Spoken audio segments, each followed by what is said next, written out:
Martell, Mayor. Here. Mayor. In compliance with New Jersey's Open Public Meetings Act, Chapter 231 of Public Law, 1975, I hereby declare that adequate notice of this meeting has been provided specifying that this meeting would be held on this date in the municipal building, 55 River Road, Edgewater, New Jersey, at 7 p.m. This notice was sent to the Record and Jersey Journal, posted on the bulletin board in the lobby of the Borough Hall, and posted on the borough's website.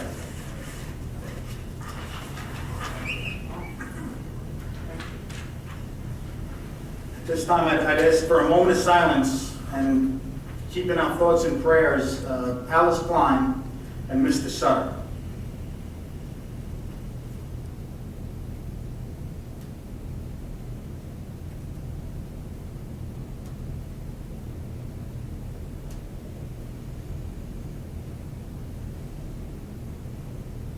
Councilman Vidal, will you lead us in the salute to the flag? I pledge allegiance to the flag of the United States of America and to the republic for which it stands, one nation, under God, indivisible, with liberty and justice for all.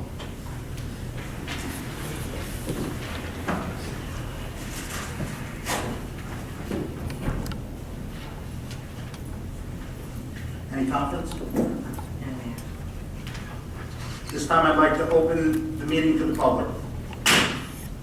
Anyone wish to be heard? Mary.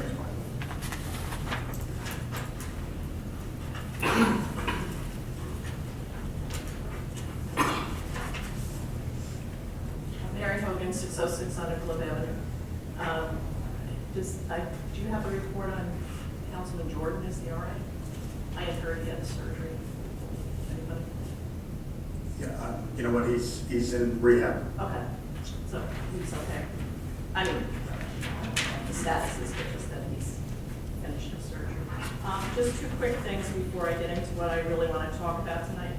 And that is, the first is the bus stops, which I was talking to Barbara before. These are the same spots, but the bus stop that's on the curb on Route 5, these are the Route 5 bus stops, that is coming south or east, I don't know, when you come down the hill. On the bend there, that's a bus stop, there's no bus stop sign. So I don't know who puts that up, but if you could request one for that particular spot. The other ones all have bus stop signs. And again, we're still looking for a bus stop shelter for the main one that's across the street from that one, right on the bend. Across the street from where? You're talking the horseshoe, right? Yes, if you're coming up Undercliff and you make the right onto the horseshoe, they took it down when they were doing the cliff stuff. It wasn't great, but there was a shelter there. Now it's just a bench. Okay. So if we could get a shelter, the back up there. That's the busiest one, I think. And then, Mary, where, across the street, where was it? Across the street from that bus stop, there's a stop. If you're coming down Route 5. Okay, but you're not looking for a stop there, right? It's just, It is a stop. That's the way you're saying. but we never had a housing there, right? It's just No, a not sign. housing. Yeah, okay. Just the sign for that one. Just the sign. Yeah, just the sign. The other thing was, I see on resolution 251, which is a special emergency authorization for the revision of the tax maps, which is, I'm glad that you're doing that.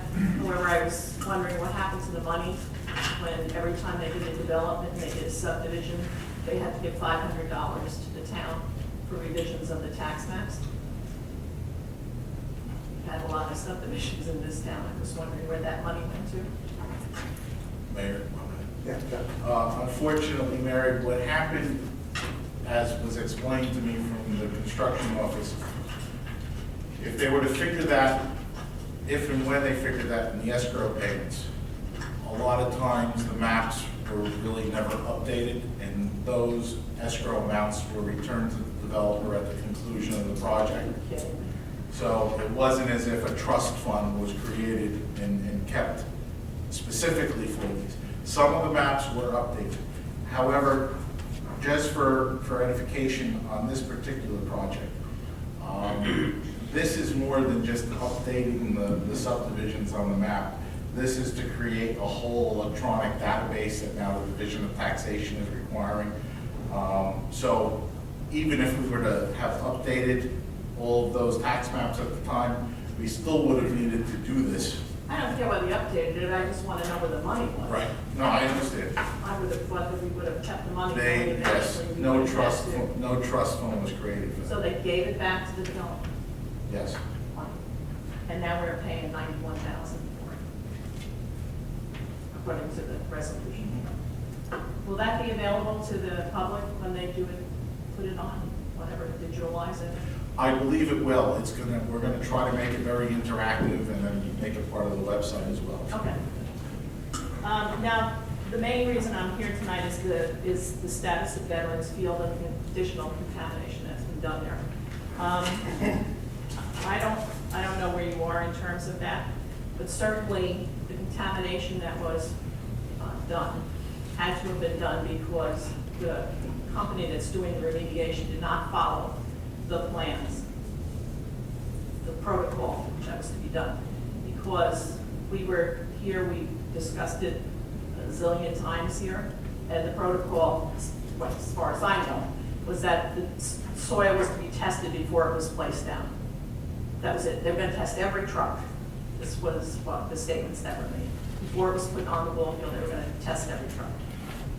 If we now have more contamination, then I think we have to hold completely responsible the company that is doing the remediation, because I don't want to see us give them more money to clean up the contamination that was caused by them not following the protocol that the town had set up. I would think that's extremely unfair. I also wanted to know, because we had various things that were going around, but I believe that contamination is PVCs. I didn't see terms letters to you, so I don't know, what they said in their letter. But it would be also important, and I would think that you would be able to do it pretty easily, if every truck was tested, which is how it was set up to be, that you would know which trucks came in that were not tested after a certain point, and those would be the trucks, one of those trucks or two of those trucks would have had the contamination in it. I know that the taking down of the rolling mill from Alcoa 66 River Road, or whatever the number, 666 River Road, whatever the number is there, the fill was being used, or was to be used, in the ball field, as well as the fill from the project in Cliffside Park that they're doing up there. If the contamination comes from the fill, that's from the rolling mill, I have even more of a concern, because that lot was the same lot as the affordable housing, as 39 COA, which we have given a pilot program on, $500,000 from the COA, and I believe the county has given $500,000, plus various developers have purchased the units or given the developer of that property money to put the affordable housing units on it. That building's up. If that ground is contaminated, that building sits on contaminated soil. And I also am concerned about the park then on the top, because I don't know that that was ever tested. I presume that everything was tested when they tested for Avalon, that the whole property was tested. But if the contamination comes from there, then that portion was not tested where the rolling mill was. I also see 2 tanks sitting on that property. I'm presuming they're going to be taken care of. Well, assuming the same thing, Mary. Well, I've seen the tanks, and that's... is our building department They're aware. doing that? It's been mentioned. Well, you can see them, so hopefully they're aware. But I also want to know, where is the new contamination? I mean, we're supposed to be making the field better. Somewhere, someone messed up. Right. Messed up, big time. And now it's worse than ever. And this is where our kids play. What are you guys doing about it? Silence, nothing, I hear nothing in terms of any releases, public releases, any statements about it. You guys are responsible for it. That's where the buck stops, up here. Even though the company may have messed up in what they were supposed to do. But my concern is, have you fired that company? As of now, no. I hope you're gonna fire them.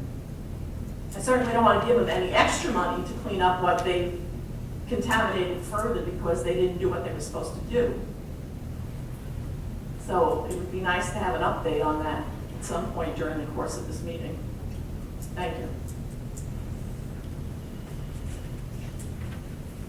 With that being said, let me take a moment to discuss the field.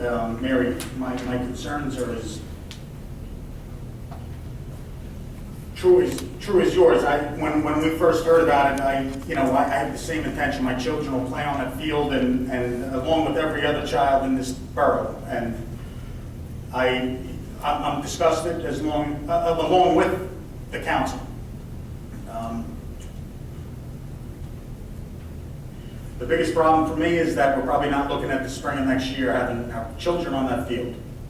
The one part of it that I'm pleased with is that terms caught. And at the end of the day, you mentioned the fact that every truckload was tested, and they're fine. Terms is very confident up until a certain point of the field, and it's the southernmost portion.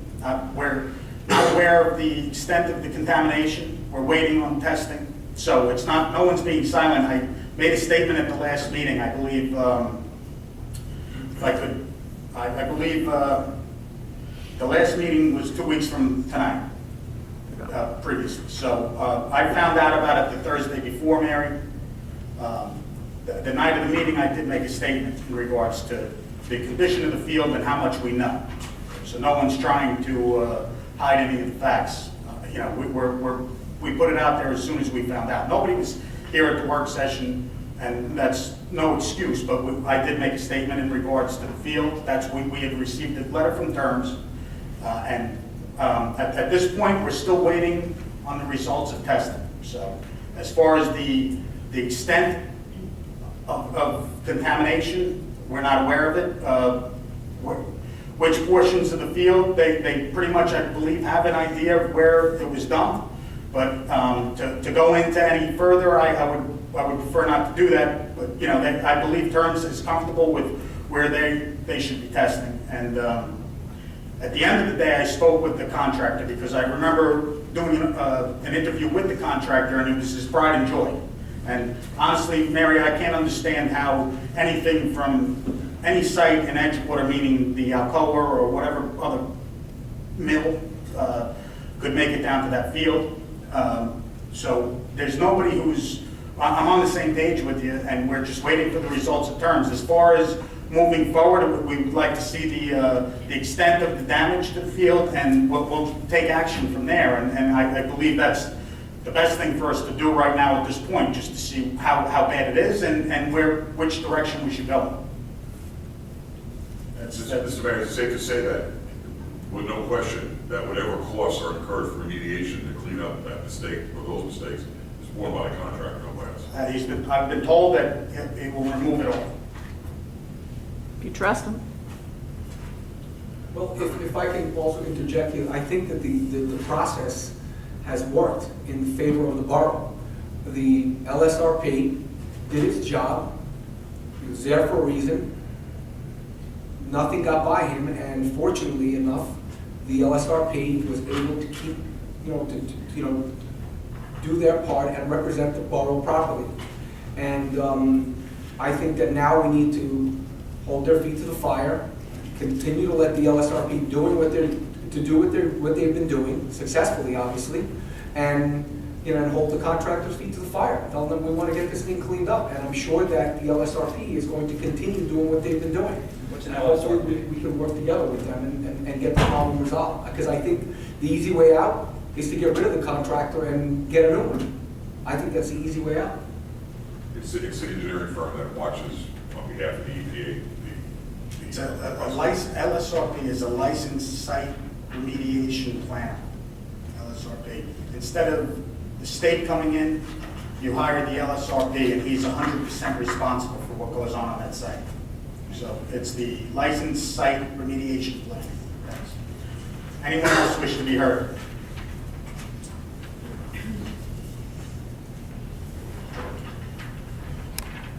Susan Lesser, 18 Arlington. I never come to these meetings, so all I know is what I read in the paper. And Veterans Field has, of course, amazed me. And I just want to make sure I have the history right. A long time ago, I believe it was Mr. Dives who was the original contractor who filled the field, and then it was considered, then it was found to be contaminated. And it's been and so now he, the same contractor who put whatever poisons there are, got the job and is paid to remediate it. Is that right? No, I don't think so. So who When you- was let the me- original? Susan, you have your 5 minutes. I'm sorry. Okay, well, but We'll respond there. We'll respond okay. there. I'd like to know who was the original person who dumped the bad dirt in the field? And if it's the same person who was hired by the borough to clean it up, and now we find that they're just putting more contamination there, I just find, if I have the right sense of the history, I find it very, very New Jersey. It seems totally corrupt to me, and I would really like to know from those of you who know what the exact history is. As I said, all I know is what I read in the paper. Mayor, Susan, just in response, I'm not aware of who put the original. Do we know who did it? I think it was probably developers from Shelter Bay. That's my recollection. Going back 30. I'd have to get the name, just so you know. I wouldn't know who put it in. I did hear that originally it was the Shelter Bay. They had put some soil out into the river, and then they had to take it out, and they ended up filling the back of the ball field with it. But as far as the field, there were a couple of hot spots that we found 2 years back, and we put the job out to bid, and just so you know, that we accepted the lowest responsible bidder. Which was And- Mr. Guy. Which was Waterside Construction, and which had done county fields for Bergen County, the Overpeck Park, and also it was, as far as trying to be prudent with the original job, I mean, we took the lowest responsible bidder. And as far as what's gone on in the last month or two, we're moving forward with, and I'm very pleased to have terms down here. You know, I don't know if it's a truckload, I don't know if it's 10. We haven't been told anything as far as the extent of the contamination. All I'm pleased is that it was discovered before, it got any further along, so. Can I just ask, whose terms? What is terms? Terms is the LSRP, the Licensed Site Remediation Plan. We have Neckley Engineering as a borough engineer. He's not qualified to do remediation sites, so now we could either bring in, I believe, the DEP, or the state being the DEP, or we can put it through an LSRP, which is Terms Engineering, And it has. Terms Environmental. And that has no connection with Mr. Geiby? None at all. Okay, because it implies in the paper that he's the one who's cleaning. Terms is the tester. He watches what trucks come into that site. He's the guy who's responsible, who says every truckload that's been dumped there is clean. Waterside Construction is doing the project. They're responsible for the loads, but they're being tested by Terms. I see. Okay, so that's an LSRP, and that's through, he's representing the state there, so. Thank you, he's there. And Mr. Mayor, it might be interesting to note that, or for the record, that when we talk about the fill, the original fill, you're talking about the east side, the river side, the river half, if you will, with Shelter Bay. That wasn't that Ivy's Construction or Enterprises at that time. But just to know that the western half of the ball field came out with some of the highest readings of all the sites that were tested originally to start this whole process.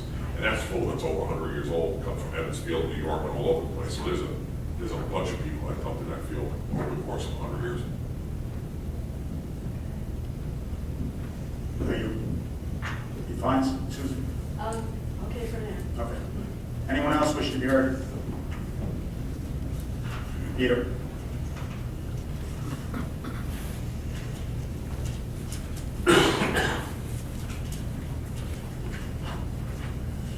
Peter DePaul, 606 Undercliff Avenue. I'd like to compliment Greg Franz at the Hudson River Conservancy Conference, October 8th. There was a presentation by one of the professionals, and as the meeting started to go, the man made a 10-minute presentation and asked for questions, and everything was flat. Greg broke the ice with a thoughtful commentary on flood walls and how Edgewater put one there, and it fit into some of the suggestions that they had for catastrophe floods. So thank you, Greg, for that company and also the breaking the ice for the conference. I'd like the Mayor Council to consider in their next budget, or when they can get the money, new senior citizen buses. The lifts don't work on these buses, and people with walkers, wheelchairs, and difficulty lifting their legs are having a hard time getting on and off the buses. 3 people this year fell on backwards and sprained themselves and hurt themselves from the bus. So if it's something we could do for the future. Waterford has the bus and the lift works, and they have a lower step in the front. And North Bergen was down there and said there's a senior bus which has inadequate lifting system in the back too. So if we could maybe get it fixed, but also put money in the future budget for the seniors. I agree with what you had suggested, and I hope it's followed through. The contractor pays for this mistake, out of their insurance, or if they have a fund that they draw from, but it's no more Edgewater tax money on the mistake. Thank you for your time.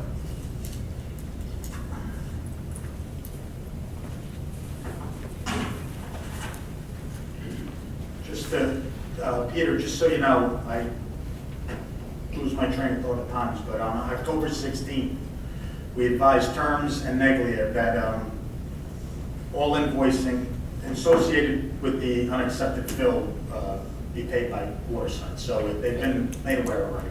Thank you. Anyone else wish to be heard? Dennis?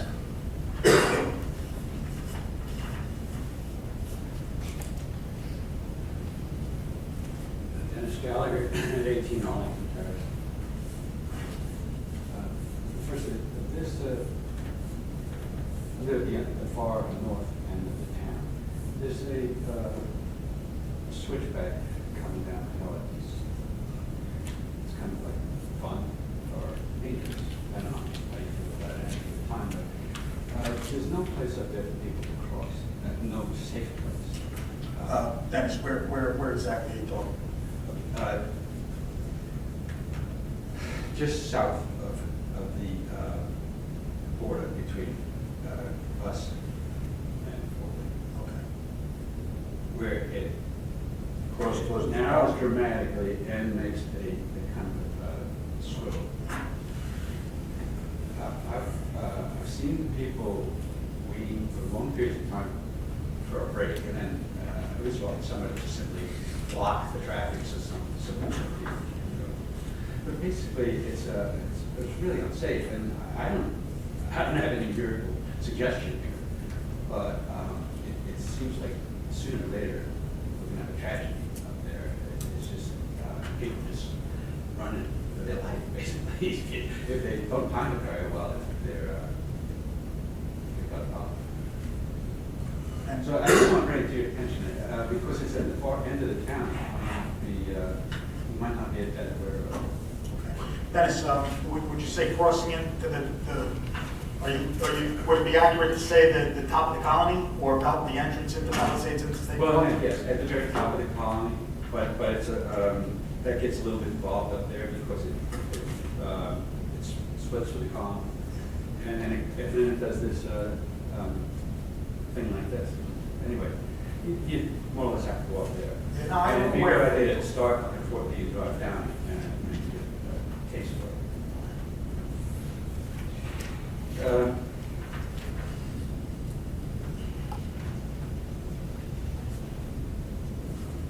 A long time ago, situation where the property just north of the Glacier Dam was, it had been sort of like a mini forest, and it was ransacked. Basically, the person who bought it started to disassemble the thing, and this was within a very short period of time. I was in the court when he actually made a statement to that he had just purchased his property and he couldn't do anything about it because we, the town, had put a restriction on it. That has never been resolved, as far as I know, that situation. He was told, I believe, or it got really complicated, it involves this state, but it also involves Edgewater, because in fact, we have a say in this. It's in our town. We have an obligation to see it out. And in fact, I don't think anything's being done about it on this level, on a local level. But I think the idea for the town to become involved and in fact find out what's going on. Why is this about 13 or 14 years on, still going on? It's now being used as a parking lot, an extended parking lot from the Lakeshore Dam going north. And they have a fence with no lock on it. It's used regularly for parking from one end to the other. And it's got this like a little, they make out nothing's happening there, but something is happening there. Whoever owns the property, and you know who it is, I know who it is, has done what he damn well pleases for as long as it pleases, and he's I think maybe somebody or some element here should get involved and resolve it in a proper way. Get legit. I mean, understand? This has been years and years, and there's no reason that nothing's being done about it on our level. You 13 to 14 years ago. Yes. And it's been mentioned. It's not like it happened 13 years ago and nothing's ever been brought up again. I brought it up. Other people have brought it up. Nothing's ever happened. Other than it's gotten wider, it's gotten more ransacked. Thank you. Mr. Mayor, it's my understanding there's a settlement in place with the DEP regarding that situation. Isn't that right? When Mr. Gallagher had inquired a few meetings back about it, I had called the DEP, and our representative whom I spoke with, I inquired as to the status of the Lakeshore Dam issue. He said the files have been removed from his office and have gone upstairs, meaning the commissioner's office and attorneys general's. He said more than likely they're in the process of some kind of negotiation. That's why it's out of his office and jurisdiction. So he couldn't even give me a status report because he just didn't know. But as far as the borough is concerned, do we have any say, or is Mayor, we don't have any jurisdiction because our engineers have informed us that anything within 500 feet of the high water line of the Hudson River is within the jurisdiction of the DEP. And the allegation that there was some, stripping of the foliage or whatever was there that is under the jurisdiction. The responsible parties, I believe, have been cited for those violations. Those violations are now, subject to appeal and the normal process, but it is something that is in their jurisdiction and not in our jurisdiction. Phil, and my understanding is that the DEP was very upset, and they took it very seriously. I think it And was that's probably why it has substantial. lasted as long as it has, because they were talking about some considerable conditions to settle it. And so- substantial fines. Yeah, Substantial fines. that's your statement. anyone else wish to be heard? Susan, what do you need? Just. Well, Jim, Susan, you had your 5 minutes. I Oh, tried so to be you fair to said no? everybody. Yeah. Okay. Anyone else wish to be heard? Seeing none, I'll close the open portion of the meeting. Mayor, if I may, before we begin, I just want to, follow up on what you said earlier. Greg and I did attend a meeting with our environmentalist on last Thursday to have them clearly explain to us what the proper procedure is going forward. The reason the park is closed is that the additional soil samples have to be taken because you just can't go in there and remove the soil that is believed to be unacceptable. That now has to be tested, and that has to be part of a remediation plan. So that's going to take a little while, and we are subject to the regulations that the DEP has put in place. So we are following those, and there have been extensive soil samples taken, and the results of those samples will be known, I think, this week, Greg. And then a plan will be in place to have that removed. I think, Mayor, you've had assurances that the contractor has said he will take the necessary steps to correct this problem. Without assessing,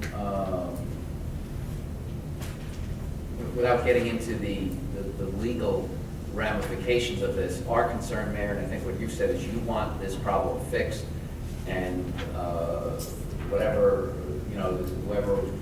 is responsible, I guess there are two sides to each story. However, our concern right now is to simply have it remediated so the park can be open. Mayor, if I may also. Go ahead. Just, I know Mary had inquired about some public information. You had made the statement at the work session 2 weeks ago that Tuesday we posted some documents on our webpage. We created a Veterans Field webpage back in 2011 when the field was first closed.